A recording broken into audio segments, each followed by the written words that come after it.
नमस्कार। प्रसंगर्ष में आप सभी का स्वागत है। तो प्रसंगर्ष में शुरुआत करेंगे आज आरएसएस को लेकर के और चुनाव आयोग को लेकर के।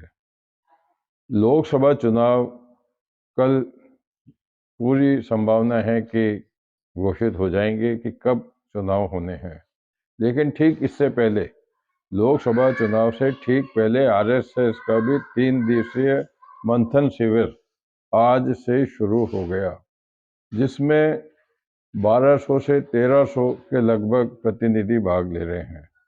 इसमें बैठक शुरू होने से पहले सबसे पहले जो विचार विमर्श किया गया, उसमें विचार विमर्श किया गया कि राम जन्म को लेकर के जो राम मंदिर की स्थापना की गई थी, उसके बाद में आरएसएस से कितने लोगों का जुड़ाव हुआ।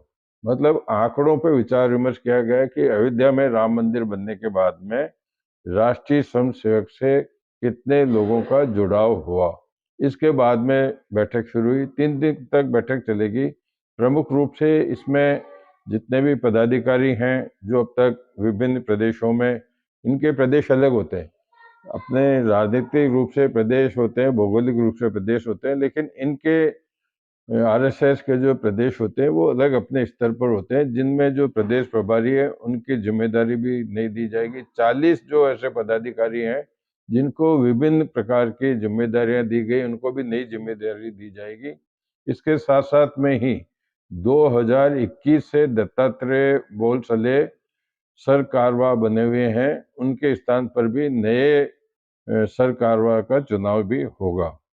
तो ये काफी महत्वपूर्ण बैठक मानी जा रही है, जिसमें स्वयं मोहन भागवत भी बैठक में मौजूद हैं। 3 दिन तक ये बैठक चलेगी। इसी प्रकार से लोकसभा चुनाव को लेकर के लगभग एक पखवाड़े से अटकलें लग रही थी कि चुनाव की तारीखों की घोषणा हो सकती है। कभी कौन सी तारीख बताई गई, कभी कौन सी तारीख बताई गई। बीच के अंदर चुनाव आयुक्त की नियुक्ति का मामला भी हो गया। नियुक्ति को मामले को लेकर के परसों फेक न्यूज भी थी। इसके बाद में कल 2 चुनाव आयुक्तों की नियुक्ति किए जाने के बाद में आज चुनाव आयोग के सदस्यों की एक बैठक 45 मिनट हुई, जिसमें लोकसभा चुनाव को लेकर के विचार विमर्श करने के बाद में अब यह बात सामने आई कि कल दोपहर को 3 बजे चुनाव आयोग द्वारा प्रेस कॉन्फ्रेंस की जाएगी, जिसमें चुनाव की तिथि की घोषणा की जाएगी।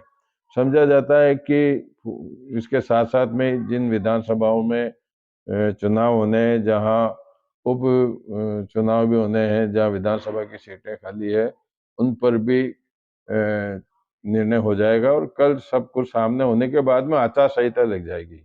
आचार संहिता के भय से अब सरकारें विभिन्न प्रकार की अपनी योजनाओं से मतदाताओं को प्रलोभित करने के लिए पूरे प्रयास में जुटी हुई थी। जैसा कल आपको पता है कि पहले राजस्थान सरकार ने वेट कम करके डीजल पेट्रोल के दाम घटाए, उसके बाद में केंद्र सरकार ने भी अचानक जो है इसमें 2 रुपये की कमी करके और मतदाताओं को अपनी तरफ लेने का प्रयास किया।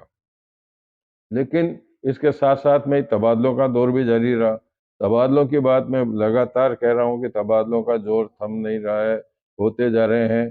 कल शाम को, देर शाम को 70 आरपीएस के ट्रांसफर किए गए। सबसे बड़ी बात है कि ब्यावर में आशीष वशिष्ठ करके एक आरपीएस है, उनको परसों तो ज्वाइन किया उन्होंने, और कल वहाँ राजेश कसाना जो मसूदा के डीवाईएसपी, उनको लगा दिया गया।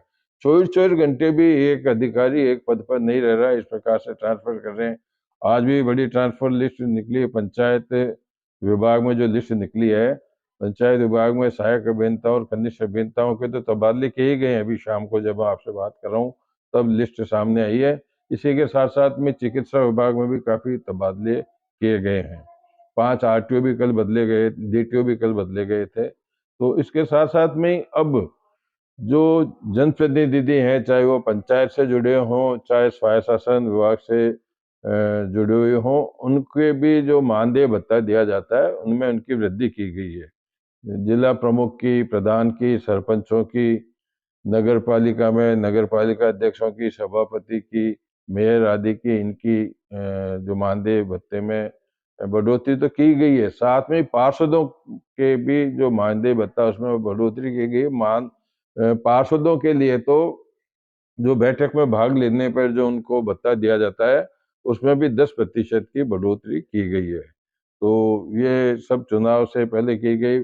मध्य प्रदेश में कैलाश विजयवर्गीय जो वहाँ यूडीएच मंत्री है, उन्होंने शाम को अचानक अपने विभाग की अहम बैठक बुलाई, जिसमें हो सकता है कि कई बड़े निर्णय लिए जा सकते हैं। तो कहने की गर्ज ये है कि आचार संहिता के दबाव में अब जो कार्य किए जा रहे हैं, वो कार्य मतदाताओं को प्रलोभित करने की श्रेणी में माना जा सकता है। बात करते हैं दल पद परिवर्तन की, तो दल बदल का मामला भी थमने का नाम नहीं ले रहा है। कांग्रेस छोड़ के भाजपा ग्रहण करने वालों में जो सिलसिला चल रहा था, उसमें अब अलवर के पूर्व सांसद करण सिंह के कल कांग्रेस में शामिल होने की संभावना है। उनके साथ साथ में जिला प्रमुख बलवीर सिंह और प्रधान भी उसमें भाजपा में ज्वाइन हो सकते हैं। आरएलपी के एक नेता हैं जिन्होंने आरएलपी के टिकट पर ही सुजानगढ़ से चुनाव लड़ा था, और वो वहाँ सभापति भी रहे हुए हैं, उपसभापति भी रहे हैं, उनकी पत्नी भी पार्षद भी है, लेकिन वो भी कल भाजपा ज्वाइन करेंगे। इसी प्रकार से शिवसेना के जो प्रांत प्रभारी है चंद्रराज सिंह भी, हालांकि उन्होंने शिवसेना नहीं छोड़ी है, लेकिन जो उनको प्रदेश प्रभारी का पद दिया गया था, उससे उन्होंने त्यागपत्र दे दिया, लेकिन उन्होंने कहा मैं सदस्य के रूप में अवश्य काम करूंगा।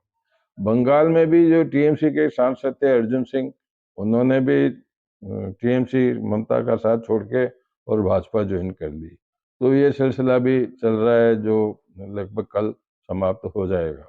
इसी के साथ साथ में राहुल गांधी की भारत जोड़ो यात्रा को लेकर के कांग्रेस जितना चुनाव के लिए काम कर सकती थी, उतना काम नहीं कर पा रही, क्योंकि राहुल गांधी जहाँ जहाँ जाते हैं तो उस प्रदेश के नेता तो रहते ही हैं, बड़े नेता, साथ ही केंद्र स्तर के नेता भी उनके साथ साथ में चल रहे हैं।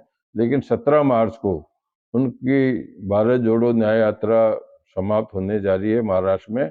उसके बाद में सारे नेता दिल्ली में आ जाएंगे। अचानक वहाँ कांग्रेस के चुनाव प्रचार में, चुनाव की रणनीति बनाने में एक नई तरोताजा बदलाव की स्थिति सामने आ सकती है। इशू को लेकर कांग्रेस ने एक नया नारा भी दे दिया है चुनाव को लेकर के, कि कांग्रेस का हाथ बदलेगा हालात। तो अब इसको भी यही माना जा सकता है कि कांग्रेस ने भी चुनाव का अपना बिगुल बजा दिया है। सबसे बड़ी बात यह है कि इलेक्ट्रोल बॉन्ड को लेकर के सुप्रीम कोर्ट काफी सख्त नजर आ रही है, और उसी का परिणाम है कि जो एसबीआई 30 जून तक जो सूची देने की बात कर रहा था, उनको सूची देनी पड़ी।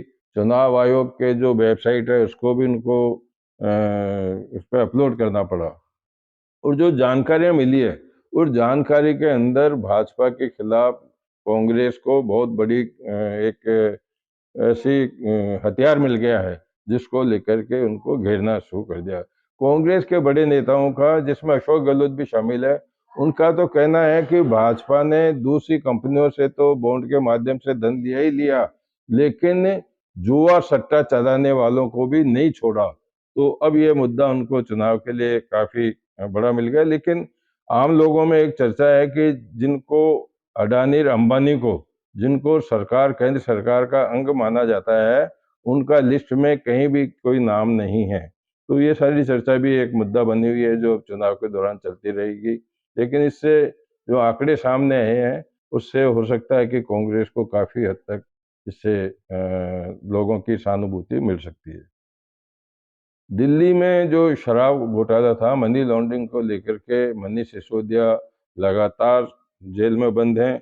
उसको लेकर के ही तेलंगाना के पूर्व सीएम चंद्रशेखर राव है, उनकी पुत्री कविता को भी मनी लॉन्ड्रिंग मामले में और दिल्ली शराब कांड में लिप्त होने के मामले में आज ईडी ने गिरफ्तार कर लिया।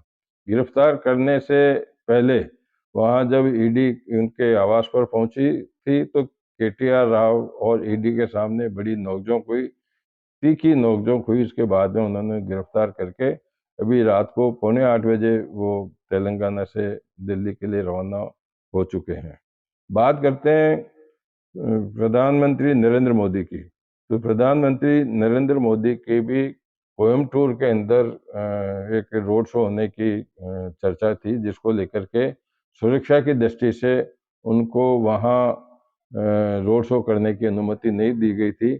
लेकिन आज हाई कोर्ट ने उनको, मद्रास हाई कोर्ट ने अपना एक आदेश जारी करके और अब उनकी रोड शो की उनको स्वीकृति दे दी है। बात करते हैं, भी चलते चलते में अभी फिर एक खबर आई है जो ददर बदर वाली बात थी। तो बयाना में जो विधायक है रितु बनावत, उन्होंने भी आज शिवसेना ज्वाइन कर ली। वो महाराष्ट्र पहुंची और महाराष्ट्र के मुख्यमंत्री के सानिध्य में उन्होंने शिवसेना ज्वाइन कर ली। तो कुल मिलाकर के आज के प्रसंगवश में इन्हीं चर्चाओं के साथ में आज के प्रसंगवश को यहीं विराम देते हैं। कल फिर नई चर्चाओं के साथ मैं आपके सामने मौजूद रहूंगा। तब तक के लिए नमस्कार।